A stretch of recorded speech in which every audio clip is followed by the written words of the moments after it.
तो दिल्ली चुनाव में अब बस कुछ ही दिन का समय बचा है और ऐसे में राजनीतिक पार्टियों का चुनाव प्रचार भी तेज हो गया है। आम आदमी पार्टी संयोजक अपने चुनावी मूड में है। एक तरफ जहां अरविंद केजरीवाल अपने वादों से दिल्ली की जनता को अपनी तरफ खींच रहे हैं, वहीं विपक्षी बैकफुट पर नजर आ रहे हैं। इस कड़ी में आम आदमी पार्टी संयोजक अरविंद केजरीवाल ने आगामी आम बजट को लेकर कहा कि हम मिडिल क्लास को आगे बढ़ाने के लिए सड़क से लेकर संसद तक आवाज उठाएंगे। इसी पर देखिए यह खास रिपोर्ट। जीत के इरादे, आपके क्या वादे? केजरीवाल का बयान विपक्ष में घमासान। केजरीवाल के मिडिल क्लास वाली पॉलिटिक्स। दिल्ली चुनाव में कुछ ही दिन का समय बचा है। ऐसे में सियासत अपने चरम पर है। वहीं आप संयोजक अपने चुनावी मूड में हैं। एक तरफ जहां अरविंद केजरीवाल अपने वादों से दिल्ली की जनता को अपनी तरफ खींच रहे हैं, वहीं विपक्ष बैकफुट पर नजर आ रहा है। इसी कड़ी में आप संयोजक अरविंद केजरीवाल ने आगामी आम बजट को लेकर कहा कि हम मिडिल क्लास को आगे बढ़ाने के लिए सड़क से लेकर संसद तक आवाज उठाएंगे। ताज्जुब की बात यह है कि करोड़ों की तनख्वाह पाने वाले, लाखों की गाड़ियों में घूमने वाले, महंगे महंगे सूट पहनने वाले पत्रकार एयर कंडीशन स्टूडियो में बैठ के मिडिल क्लास को मिलने वाली छोटी छोटी राहतों पे सवाल उठाते हैं।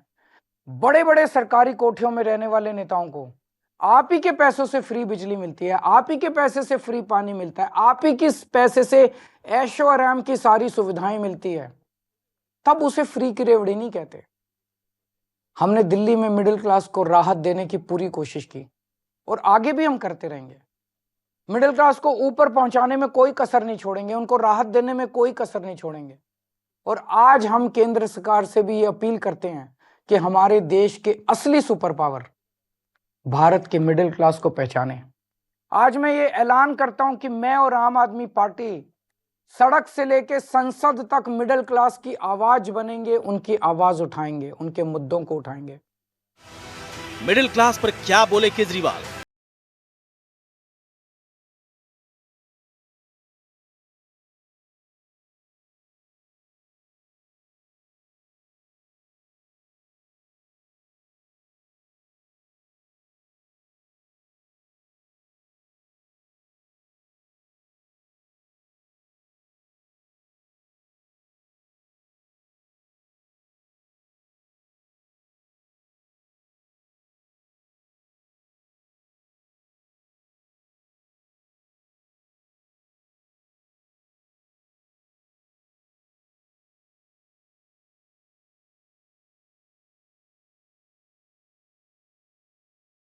बचाने के लिए बिजली और पानी के बिल कम कर दिए। आज देश के सभी बड़े शहरों में सबसे सस्ती बिजली दिल्ली वालों को मिलती है। और इतना ही नहीं, हमने आपके टैक्स का पैसा इंफ्रास्ट्रक्चर में इन्वेस्ट करके पूरी दिल्ली में बिजली की सप्लाई 24 घंटे कर दी, जबकि 10 साल पहले दिल्ली में 8 से 10-10 घंटे के पावर कट लगते थे। ये करके मिडिल क्लास को अगर हमने थोड़ी सी राहत पहुंचाई है तो क्या हमने कोई गुनाह किया है? हमने सरकारी अस्पताल बेहतर बनाए, सरकारी अस्पताल से रेफर होकर प्राइवेट अस्पताल जाने वालों की सारी सर्जरी फ्री कर दी। आपको जान के ताज्जुब होगा कि हमारे मोहल्ला क्लिनिक की सबसे ज्यादा डिमांड दिल्ली के मिडिल क्लास इलाकों से आती है। तो क्या आपके टैक्स के पैसों से अच्छे अस्पताल और अच्छे मोहल्ला क्लिनिक बना के एक आम आदमी को अच्छा इलाज करके हमने कोई गुनाह किया है क्या? अब इस मिडिल क्लास के अंदर भी एक वर्ग है जिनके बारे में सरकार ने कभी नहीं सोचा, वो है हमारे सीनियर सिटीजन। आप संयोजक अरविंद केजरीवाल ने कहा, आज देश में मिडिल क्लास के लोगों को अपना परिवार चलाने में बहुत मुश्किलें आ रही हैं। इन सभी परेशानियों के कारण ही हर साल लाखों भारतीय देश छोड़कर विदेशों में बस रहे हैं। दिल्ली में आम आदमी पार्टी की सरकार ने जनता के पैसे को जनता पर खर्च किया। हमने जनता के टैक्स के पैसों को शिक्षा और स्कूल पर इन्वेस्ट किया। एक यंग मिडिल क्लास कपल, शादीशुदा कपल, उसके लिए फैमिली प्लानिंग एक फाइनेंशियल डिसीजन बन गया है। जब वो बच्चा पैदा करते हैं तो पहले सोचते हैं, उनके मन में सब, क्या हम इस बच्चे की परवरिश अफोर्ड कर पाएंगे? कहां पहुंच गया हमारा समाज? यही सब परेशानियों की वजह से बहुत से लोग देश छोड़ के जा रहे हैं। 2020 में 85,000 भारतीय देश छोड़ के विदेश चले गए और 3 साल बाद 2023 का आंकड़ा दिखाता है कि 3 गुना यानी कि 2,16,219 लोग देश छोड़ के चले गए। ये हमारे देश के लिए बहुत बड़ा नुकसान और दुख की बात है, क्योंकि ये युवा जो हमारे देश का भविष्य बन सकता था, आज किसी और देश का भविष्य बन रहा है। अरविंद केजरीवाल यही नहीं रुके। उन्होंने बीजेपी को लेकर कहा कि बीजेपी प्रत्याशी शांतिपूर्ण तरीके से चुनाव नहीं जीत सकते, इसलिए हिंसा का सहारा ले रहे हैं। अमित शाह ने दिल्ली पुलिस को भी ड्रॉ कराकर बीजेपी की चुनाव प्रचार में लगाया है। बीजेपी प्रत्याशी खुलेआम पैसे बांट रहे हैं और पुलिस उनकी मदद कर उन्हें संरक्षण दे रही है। जब पूरी दिल्ली पुलिस बीजेपी के प्रचार में लगी है तो दिल्ली की कानून व्यवस्था चरमरा गई है। कोई भी पार्टी या कोई भी कैंडिडेट हिंसा क्यों करता है? उसे हिंसा करने की जरूरत क्यों पड़ती है? वो तभी हिंसा करता है जब वो देखता है कि बाकी अन्य अहिंसात्मक तरीके से, शांतिपूर्ण तरीके से उसका जीतना असंभव है। जब उसके पास कोई नैरेटिव नहीं होता, जब जनता उसके साथ नहीं होती, जब जनता उसकी बात नहीं सुन रही होती, तब वो फिर हिंसा पे उतारू होके येन केन प्रकारेन वो चुनाव जीतने की कोशिश करता है। आज दिल्ली में भारतीय जनता पार्टी की यही हालत है। पूरी दिल्ली में भारतीय जनता पार्टी अपनी ऐतिहासिक हार की तरफ धीरे धीरे, या मैं कहूँ तेजी से बढ़ती जा रही है। ये हार ऐसी होने वाली है भारतीय जनता पार्टी की, शायद भारतीय इतिहास के अंदर लिखा जाएगा कि एक पार्टी थी जो इतनी बुरी तरह से हारी। अब देखते हैं किसने क्या वादे किए हैं। आम आदमी पार्टी की तरफ से संजीवनी योजना, जबकि बीजेपी के वादे हैं महिलाओं को 2500 रुपए। महिला सम्मान योजना आपके वादे, जबकि होली दिवाली पर मुफ्त सिलेंडर देने का वादा बीजेपी की तरफ से किया गया है। वहीं साफ पानी आपका और बुजुर्गों के लिए पेंशन के वादे बीजेपी की तरफ से किए गए हैं। बिजली की गारंटी आपका, जबकि 10 लाख रुपए तक के मुफ्त इलाज के वादे बीजेपी की तरफ से किए गए हैं। वहीं ऑटो चालकों के लिए बीमा का वादा आपकी तरफ से, जबकि 15,000 रुपए की कोचिंग फीस का वादा बीजेपी की तरफ से किया गया है। छात्रों के लिए बस में फ्री सफर आम आदमी पार्टी की तरफ से वादे किए गए हैं, जबकि ऑटो चालकों के लिए जीवन बीमा लाने का प्रावधान होगा, बीजेपी की तरफ से वादे किए गए हैं। 5 फरवरी को दिल्ली विधानसभा चुनाव के लिए मतदान होना है और 8 को दिल्ली चुनावों के नतीजे आ जाएंगे। ऐसे में सभी पार्टियां चुनाव प्रचार में पूरी तरह से लगी हुई हैं। अब देखना होगा कि दिल्ली चुनाव में किसका बेड़ा पार होगा। ब्यूरो रिपोर्ट, जनतंत्र टीवी। राजधानी दिल्ली में 5 फरवरी को 70 सीटों पर एक साथ वोटिंग की जाएगी। एक तरफ जहां सत्तारूढ़ आम आदमी पार्टी हैट्रिक लगाने की योजना बना रही है, वहीं दूसरी तरफ कांग्रेस और बीजेपी इस बार आम आदमी पार्टी का किला ढाने की जंग लड़ रहे हैं। वहीं करोलबाग विधानसभा सीट पर लगातार आम आदमी पार्टी की झाड़ू चली है। 2025 के विधानसभा चुनाव में करोलबाग की जनता के मन में क्या है, यहाँ के मुद्दे क्या हैं, जनता किन मुद्दों को जहन में रखकर वोट देगी, इसे जानने के लिए हमारे संवाददाता नमित त्यागी ग्राउंड जीरो पर पहुंचे। देखिए ये खास रिपोर्ट। राजधानी दिल्ली के अंदर हनुमान जी की 108 फीट की ये मूर्ति पहचान बन चुकी है करोल बाग की। जी हाँ, इस मूर्ति को आपने कई सीरियल और कई फिल्म की शूटिंग में भी देखा होगा, लेकिन दिल्ली के अंदर करोल बाग की पहचान बनी हुई ये 108 फीट की हनुमान जी की मूर्ति आखिर इस बार करोल बाग में किस उम्मीदवार के ऊपर अपना आशीर्वाद जताएगी, ये देखना होगा। लेकिन इस वक्त हम पहुंचे हैं करोल बाग, उसी करोल बाग में जहां पर सबसे ज्यादा व्यापारी वर्ग रहता है। आखिर इस विधानसभा के लोग क्या सोच रहे हैं और किस उम्मीदवार का पलड़ा इस बार करोल बाग से भारी है। हालांकि करोल बाग की बात करें तो इस विधानसभा से 3 बार से हैट्रिक लगा चुके हैं आम आदमी पार्टी के उम्मीदवार और मौजूदा विधायक विशेष रवि, जो कि 2013, 2015 और 2020 में भी इस विधानसभा से जीत चुके हैं और आम आदमी पार्टी ने एक बार फिर से विशेष रवि को इस सीट से उम्मीदवार बनाया। वहीं बीजेपी की तरफ से दुष्यंत गौतम को बीजेपी ने चुनावी मैदान में उतारा है करोल बाग से, तो वहीं कांग्रेस ने राहुल धनोक को अपना उम्मीदवार बनाया है। आइए आपको इस विधानसभा के अंदर लेकर चलते हैं कि आखिर क्या है लोगों की राय और क्या यहाँ के लोग सोचते हैं, क्या है करोल बाग की विधानसभा की समस्याएं। तो दिल्ली के करोल बाग में इस वक्त हम मौजूद हैं और यहाँ के लोगों की राय जान रहे हैं कि आखिर यहाँ के लोग क्या सोचते हैं, क्योंकि इस बार मौजूदा विधायक विशेष रवि को ही आम आदमी पार्टी ने उम्मीदवार बनाया है।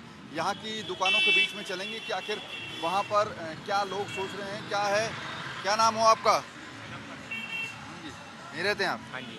क्या लग रहा है करोल बाग में इस बार आपको कौन आगे चल लग रहा है? एकदम टक्कर है। टक्कर है किस चीज़ में? बीजेपी और आम पार्टी से। आम पार्टी में आगे कौन चल रहा है? यही है केजरीवाल ही। केजरीवाल आगे चल, क्यों? थोड़ा काम वाम हो रहे हैं ना लोग अच्छे, इसलिए। काम वाम? हाँ, चलो इनसे बातचीत करते हैं। नमस्कार जी, क्या नाम हो आपका? वेद प्रकाश जी। वेद प्रकाश जी, क्या कह रही है करोल बाग की जनता इस बार? कार क्या कह रही है बाबू जी, यही कि विशेष सर्विस लग रहे हैं या तो क्यों लग रहे हैं चांस? वो ये चले गए लेडीज को, आपको पता है कि बस फ्री, हर चीज फ्री।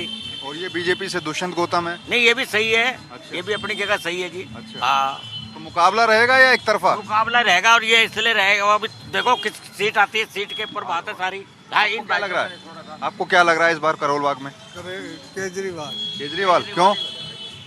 उसने बहुत काम कर रखे हैं, ऐसा भी कोई काम नहीं छोड़ रखा किसी।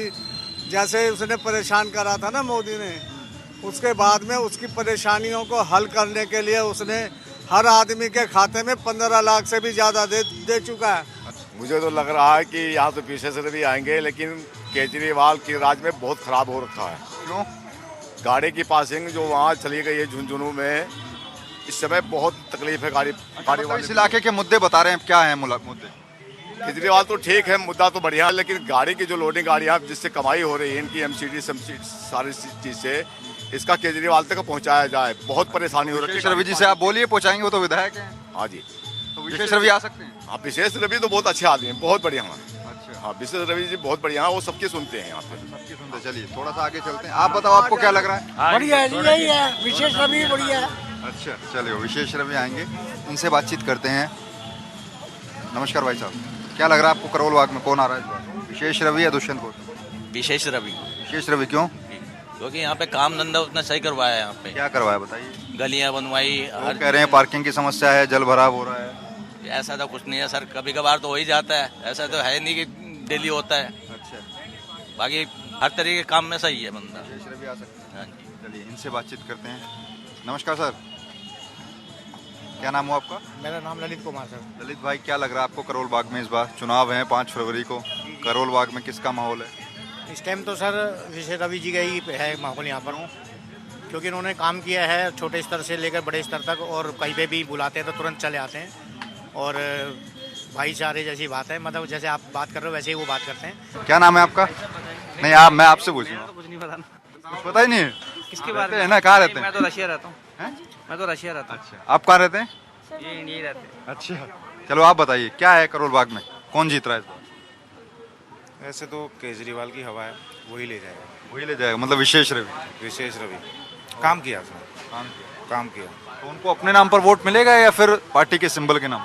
उनके नाम से बहुत जाना जाता है उनको, क्योंकि इनको 10 साल हो गए हैं और अब 15 साल हो जाएंगे, अब तीसरी बार बन जाएंगे। बीजेपी से इस बार दुष्यंत गौतम उतरे हैं मैदान में? उतरे हैं, बट ये यहाँ का चेहरा होता थोड़ा इफेक्ट पड़ता, बट एक तरफा लड़ाई हो जाएगी। एक तरफा विशेष रवि? यस। ये यहाँ के करोल बाग के लोग कह रहे हैं कि एक तरफा विशेष रवि जीतेंगे, क्योंकि इस इलाके के अंदर विशेष रवि ने काम कराया है। मार्केट जो है वो यहाँ पर काफ़ी बड़ी है, ऐसा यहाँ के लोगों का कहना है। हालांकि साल 2013 की बात करें, साल 2020 की बात करें या फिर साल 2015 की बात करें, तीनों ही सालों में जो है कि 3 बार से आम आदमी पार्टी के विधायक हैं विशेष रवि। इस बार आम आदमी पार्टी ने फिर से उनको मौका दिया। हालांकि बीजेपी की तरफ से दुष्यंत गौतम मैदान में है, तो कांग्रेस ने राहुल धनक को एक बार फिर से चांस दिया है। लेकिन इस बार 5 फरवरी को आखिर इस इलाके की जनता किस पार्टी के उम्मीदवार के नाम पर वोट डालती है, क्योंकि इस इलाके के अंदर पार्किंग हो, जल भराव हो या फिर साफ सफाई का मुद्दा हो, इन 3 मुद्दों के आधार पर यहाँ की जनता वोट करेगी। और 8 फरवरी को पता लगेगा कि आखिर इस इलाके की जनता ने क्या विशेष रवि पर फिर से विश्वास जताया है या फिर दुष्यंत गौतम, जिनको लोग बाहरी उम्मीदवार भी बता रहे हैं, वो जीत सकते हैं, या फिर राहुल धनक कांग्रेस की तरफ से मोर्चा मार सकते हैं। अब देखना होगा कि आखिर 8 फरवरी को इस इलाके की जनता किस उम्मीदवार के सर पर जीत का सेहरा सजाती है। कैमरा पर्सन विवेक के साथ नमित त्यागी, जनतंत्र टीवी, दिल्ली। तो दिल्ली में विधानसभा चुनाव को लेकर हलचलें तेज हो गई है और करोल बाग में सियासी समीकरण कांटे का है। करोल बाग विधानसभा क्षेत्र में बीजेपी की तरफ से दुष्यंत गौतम प्रत्याशी हैं, वहीं आम आदमी पार्टी से विशेष रवि उम्मीदवार है। वहीं आपसे प्रत्याशी विशेष रवि का कहना है कि करोल बाग में आपकी एक तरफा लहर है। जनतंत्र टीवी से बात करते हुए विशेष रवि ने करोल बाग के लिए क्या विजन बताया और क्या कुछ कहा, इस रिपोर्ट में देखिए। दिल्ली के अंदर 5 फरवरी को वोटिंग होनी है और ऐसे में हम रोजाना अलग अलग विधानसभा का समीकरण आपको बता रहे हैं। दिल्ली के करोल बाग विधानसभा में पहुंचे हैं मौजूदा विधायक और आम आदमी पार्टी ने फिर से टिकट दिया है विशेष रवि। विशेष जी, आप लोगों के बीच में जा रहे हैं गली गली। 2020, 15 और 13 से ये चुनाव क्या अलग नजर आ रहा है आपको? हर चुनाव थोड़ा अलग तो होता ही है, लेकिन आम आदमी पार्टी या हमारे नेता अरविंद केजरीवाल जी की लोकप्रियता में जो है कोई फर्क नहीं है। आज भी लोग जो है उनको उतना ही प्यार करते हैं, उतना पसंद करते हैं। और इस बार भी लोगों ने मन बनाया हुआ है करोल बाग के अंदर कि वो अरविंद केजरीवाल जी को मुख्यमंत्री बनाएंगे। क्या मुद्दे आप देख रहे हैं इस विधानसभा के? कि हमारे यहाँ कई मुद्दे हैं, लेकिन एक बड़ा मुद्दा जो है पानी का है और उसको लेके हम काम कर रहे हैं। एक बड़ा प्रोजेक्ट जायका के द्वारा चल रहा है जिसमें 24 घंटे जो है पानी सप्लाई करना है, तो उसको लेके काम कर रहे हैं। पिछले कार्यकाल में काम नहीं हो पाया पूरा वो, क्योंकि 3 साल हमारे कोरोना में खराब हो गए, लेकिन इस कार्यकाल में पहाड़गंज और करोल बाग को 24 घंटे पानी देने का संकल्प हमारा है। बीजेपी की तरफ से दुष्यंत गौतम को उतारा गया, आपको लगता है कि कुछ मुकाबला टक्कर हो पाएगा? दुष्यंत गौतम जी होते या कोई और होता, हम हमेशा अपने काम को लेके पब्लिक के बीच में गए हैं। अब 4थी बार चुनाव लड़ रहे हैं, तो लोगों के बीच में हम रहे हैं, उनके सुख दुख में उनके साथ रहे हैं, उनकी समस्याओं को लेकर संघर्ष किया है और नियमित रूप से हम ऑफिस में बैठे हैं, लोगों से मिले हैं। तो हमें विश्वास है कि लोग जो है हमारी जो मेहनत रही है उसका मेहनताना देंगे और हमें इस बार भी जो है विधायक के रूप में अपनी सेवा करने का मौका देंगे। बीजेपी जो संकल्प पत्र लेकर आई है, आपने कहा कि हम 2100 देंगे, वो कह रहे हैं हम 2500 देंगे, होली दिवाली पर सिलेंडर देंगे। आपको लगता है कि लोगों के बीच में संकल्प पत्र कहीं ना कहीं मुद्दा बन सकता है? हाँ, ये मतलब उनसे पूछने की बात है। जो कल तक रेवड़ी करते थे, आज जो है वो हमारे 2100 के ऊपर 2500 लेके आ गए। तो पहले तो वो बताया कि उनका स्टैंड क्या है। प्रधानमंत्री मंच से बोलते हैं कि रेवड़ी कल्चर बंद होना चाहिए, अब वो कह रहे हैं 2500 देंगे हम। तो क्या है मतलब उनका? इसका मतलब यही है कि उनको नहीं समझ में आ रहा है कि करना क्या है। बिना विजन के हैं, बिना एजेंडे के हैं। हमारी पार्टी हमारे जो घोषणाएं हैं उनको कर रहे हैं, लेकिन पब्लिक ये जानती है कि अरविंद केजरीवाल जी ने जो कहा है आज तक वो किया है और बढ़ के किया है। तो इसलिए लोग जो है अरविंद केजरीवाल जी को चाहते हैं, उन्हीं को वोट करेंगे। जी, आप 3 बार विधायक बन चुके हैं, 3 बार आपका टर्म्स है। कुछ ऐसे काम जो रह गए हैं जो कि अब की बार विधायक बन के कराएंगे आप लोग करोल बाग के लिए? 2 मुख्य काम है, वैसे तो काम और भी है, लेकिन 2 मुख्य काम है। एक तो पानी का हमने बताया है कि पानी करोल बाग पहाड़गंज को दोनों को जो है 24 घंटे पानी देने का संकल्प है। दूसरा, हमारे यहाँ पर ट्रैफिक की समस्या है, उसको लेके हमें काम करना है, इसको ठीक करना है। ये जो शीश महल और राजमहल का मुद्दा बना रहे हैं आप लोग, क्या इसका फर्क पड़ेगा? इस जमीन पे कुछ नहीं है इसका मुद्दा, ये बातें पुरानी हो गई हैं। लोग ये देख रहे हैं कि हमारे लिए कौन काम करता है, कौन काम करेगा। तो लोगों का विश्वास है आम आदमी पार्टी के लिए, उनको करने के लिए। आखिरी सवाल, 3 बार विधायक बन चुके हैं, इस बार क्या मार्जिन और अधिक हो सकता है? मार्जिन पब्लिक तय करती है, हम तो नहीं। पब्लिक का मन है, पब्लिक चाहेगी तो मार्जिन बढ़ेगा घटेगा। पब्लिक हमें चुन के बिठाएगी सीट पे तो हम उनकी सेवा करेंगे। ऑल ओवर क्या 62 से सीटें कम होंगी, बढ़ेंगी? नहीं, बिल्कुल नहीं बढ़ेंगी, मतलब बिल्कुल कम नहीं होंगी, जितनी है उसके आसपास ही रहेंगी। विशेष रवि जो कि सीधे तौर पर कह रहे हैं कि सीट जो है वो इस बार बढ़ेंगी और इस बार से चौथी बार करोल बाग की जनता उनको विधायक बनाएगी। कैमरा पर्सन विवेक के साथ जनतंत्र टीवी, दिल्ली। तो फिलहाल इस खास पेशकश में मेरे साथ इतना ही। आप बने रहिए और देखते रहिए जनतंत्र टीवी। नमस्कार।